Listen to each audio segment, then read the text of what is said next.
Hello everyone. सो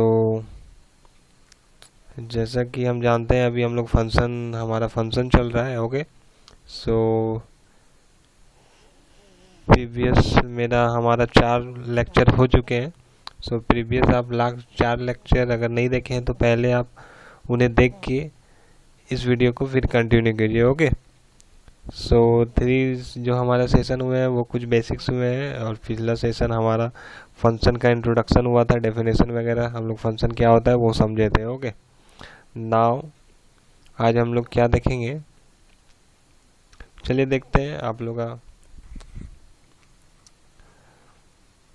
और आपके दोस्त लोग अगर वो ऐसा है, अगर वो नहीं जुड़े हैं तो आप उनके साथ ये वीडियो शेयर कर सकते हैं। चलिए आगे बढ़ते हैं। तो आज के सेशन में हम सबसे पहले देखेंगे कि वर्टिकल लाइन टेस्ट करके होता है।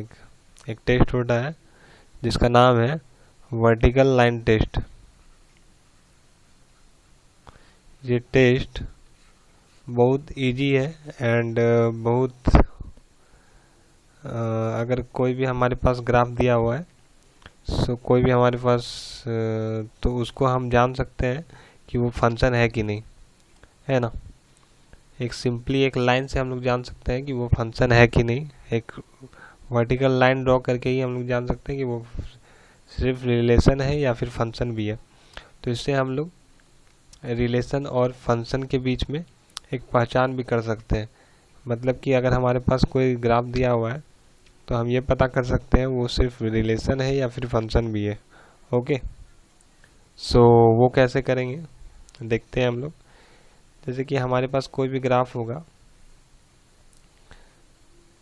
चलिए यहाँ पर मान लेते हैं हम y=x ले लेते हैं। हम y=x ग्राफ ले लेते हैं। यस। तो हमको वर्टिकल लाइन खींचना है एक, है ना।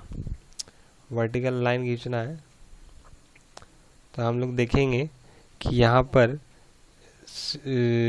यूनिक टाइम सिंगल टाइम्स यहाँ पर कनेक्ट हो रहा है, मतलब इंटरसेक्ट हो रहा है। ओके। y=x पर हम लोग एक वर्टिकल लाइन कहीं भी ड्रॉ कर सकते हैं। जहाँ तक ये लाइन जाएगा ये तो इन्फिनाइट तक जाएगा, ये यहाँ पर जाते रहेगा। y=x का तो ग्राफ आप लोग जानते ही होंगे। ओके।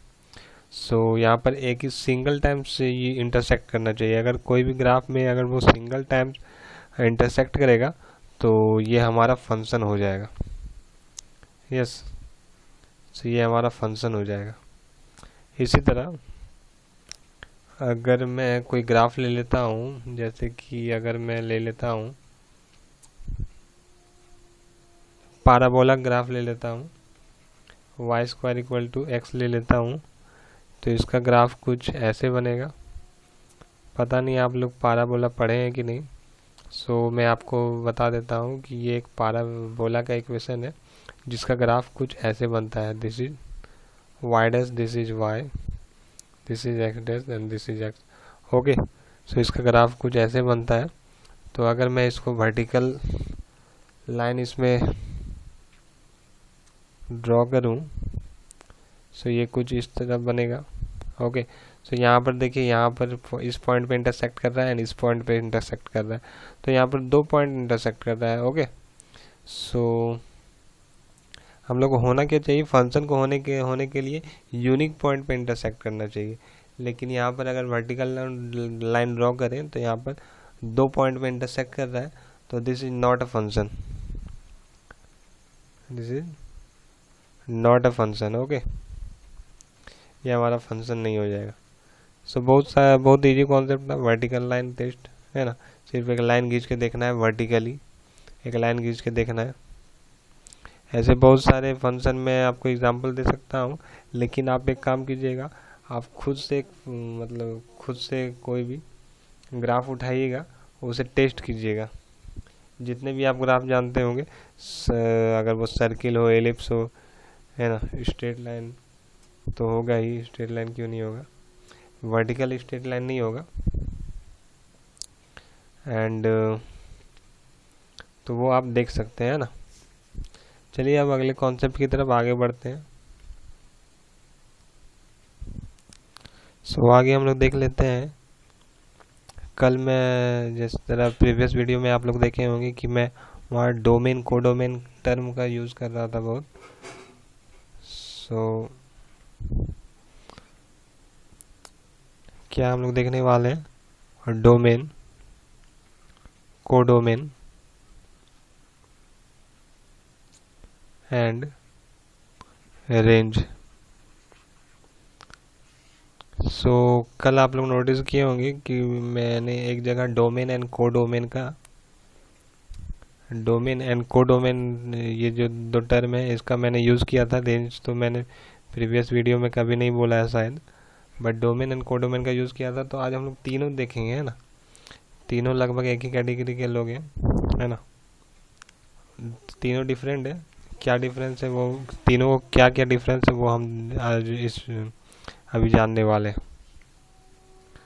तो चलिए देखते हैं। हमारे पास कोई भी फंक्शन है, यस,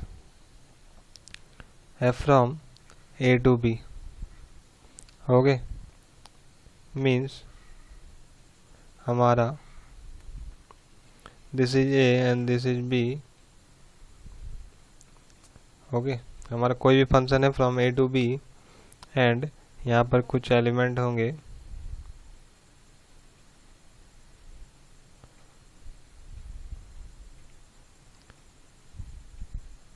यस। सो ए के पास कुछ एलिमेंट्स हैं एंड बी के पास कुछ एलिमेंट्स है। सो जो ए के पास, जो हमारे पास ए है, इसको हम लोग डोमेन बोलेंगे, okay. This is called domain.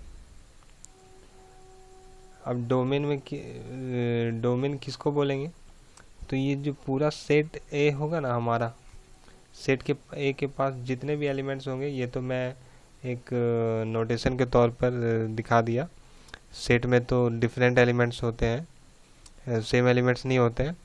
मान लेते हैं यहाँ पर 1 2 3 4 होगा, ये मैं समझाने के लिए एक दे दिया, ये this is A B and C and D, okay.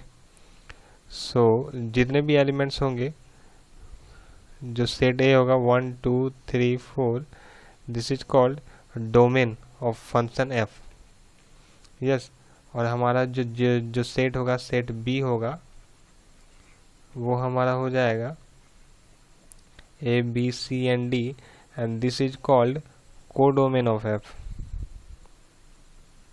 Yes. तो ये चीज़ें तो आपको समझ में आ गई होगी। अब चलिए देखते हैं रेंज क्या होता है। देखिए रेंज क्या होता है, जैसे कि हमारे पास कोई फंक्शन है एफ फ्रॉम कहाँ से कहाँ ले लें,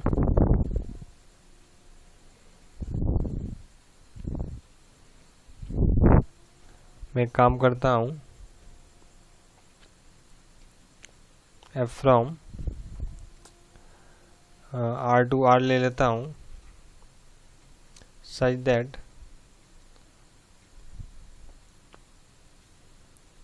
y इक्वल टू x ले लेता हूँ, है ना। y इक्वल टू x ले लेता हूँ, तो हमारे पास क्या हो जाएगा, इसको हम लोग fx भी बोल सकते हैं, यस। x यहाँ पर डालेंगे तो अगर हम 1 डालेंगे तो यहाँ पर 1 आएगा, यहाँ पर 2 डालेंगे तो 2 आएगा, यहाँ पर 3 डालेंगे तो ये 3 आउटपुट होगा, 4 इनपुट डालेंगे तो 4 आउटपुट होगा। सो हमारा जो भी एलिमेंट, इसको हम ए ले लेते हैं एंड दिस इज बी ले लेते हैं। अगर हम एक ए सेट ए पर जो भी एलिमेंट डोमेन पे इनपुट करें, उसका इमेज हमारा बी पे मिल रहा है, यूनिक इमेज हमारा बी पे मिल रहा है। सो सेट ऑफ इमेज जो होगा हमारे पास, सेट ऑफ जो इमेज होगा, सॉरी क्या हो गया,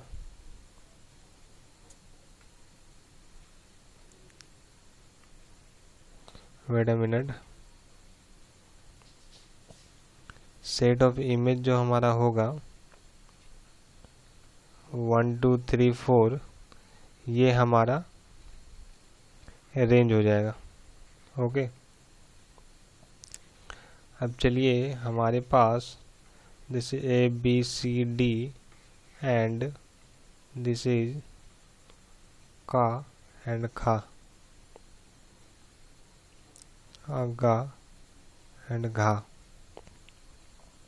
ओके, नाउ इसको मैंने मैप कराया, इसको मैंने मैप कराया, इसको मैंने मैप कराया एंड इसको मैंने मैप कराया। तो यहाँ पर डोमेन क्या हो जाएगा,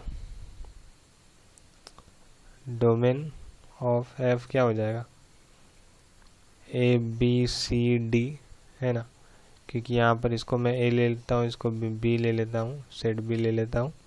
सो यहाँ पर डोमेन हमारा, domain of F A B C D हो जाएगा। को डोमेन क्या हो जाएगा, सेट ऑफ बी, जितना यहाँ पर एलिमेंट्स होंगे सारे हो जाएंगे, क्या हो जाएंगे, का एंड खा एंड गा एंड घा। अब यहाँ पर रेंज ऑफ एफ क्या हो जाएगा, क्या हुआ, एक वो सारे एलिमेंट जिसका इमेज है, सिर्फ ओनली इमेज है, इसका कोई प्री इमेज नहीं है, तो ये हमारा रेंज में नहीं आएगा। रेंज हमारा सिर्फ हो जाएगा का, खा एंड गा। ओके, सो ये कॉन्सेप्ट है, बड़ों बड़ों को समझ में नहीं आती, आप लोगों को आ गई तो बहुत अच्छी बात है। चलिए अगले कॉन्सेप्ट की तरफ चलते हैं हम लोग। तो अगर देखिए हमारे पास कोई फंक्शन है, कोई हमारे पास दो फंक्शन है, ये सब आप नोट में लिख सकते हैं, कहीं भी नोट करके आप लिख सकते हैं, या फिर ऐसे आप रूल भी लिख सकते हैं, आप रूल करके भी लिख सकते हैं, है ना, रूल करके भी लिख सकते हैं। सो हमारे पास कोई फंक्शन है, दो फंक्शन है, F X and G X. Okay, F X and G X हमारे पास दो फंक्शन है, दिस टू आर फंक्शंस। अब इसको मैं क्या करूँगा, F X plus G x को जोड़ दूंगा, ऐड कर दूंगा, और पता लगाना चाहता हूँ कि इसका डोमेन क्या होगा। तो इसका डोमेन कुछ इस प्रकार हो जाएगा, domain of F X intersection domain of G X में जो एलिमेंट आएंगे वही हमारा domain of F X plus G X हो जाएगा। ओके, अच्छा यहाँ पर अगर प्लस है, यहाँ पर अगर मल्टीप्लिकेशन रहता तो क्या होता, तो कोई चेंज नहीं आएगा, बस वही चीज़ है, एफ एक्स मल्टीप्लाई जी एक्स यहाँ पर अगर होता तो सेम यहाँ पर हम लोग domain of F X intersection domain of G X करते हैं, और जो एलिमेंट्स आते हैं वही domain of F X multiplication domain of G X हो जाता। यस, चलिए यहाँ तक होप आप लोगों को क्लियर होगा। अब और एक चीज़ देख लेते हैं, domain of F X by G X हम लोग कैसे कैलकुलेट करेंगे। तो इसको आप लोग कुछ ऐसे लिख सकते हैं कि domain of F X intersection domain of, hello, yes, okay, domain of G X intersection X such that X के वो एलिमेंट होंगे जहाँ पर G X not equal to 0 है। यस, तो ऐसे ही आपका domain of F X by G X निकल आएगा। यस, अच्छा, डोमेन ऑफ कोई हमारे पास फंक्शन है एफ एक्स, अब रूट ऑफ एफ एक्स निकालना चाहेंगे तो ये भी बहुत ईजी है, डोमेन ऑफ एफ एक्स ले लीजिए, पहले निकाल लेंगे, उसके बाद इसके साथ इंटरसेक्शन वो एलिमेंट एफ एक्स के जो ग्रेटर देन 0 हो, है ना, तो हमारे पास domain of root under f x आ जाएगा। सो यहाँ तक क्लियर होगा, आप लोगों को सब समझ में आया होगा। आज के लिए यहीं तक रखते हैं इस वीडियो के लिए। थैंक यू, सपोर्ट कीजिए मुझे। बाय।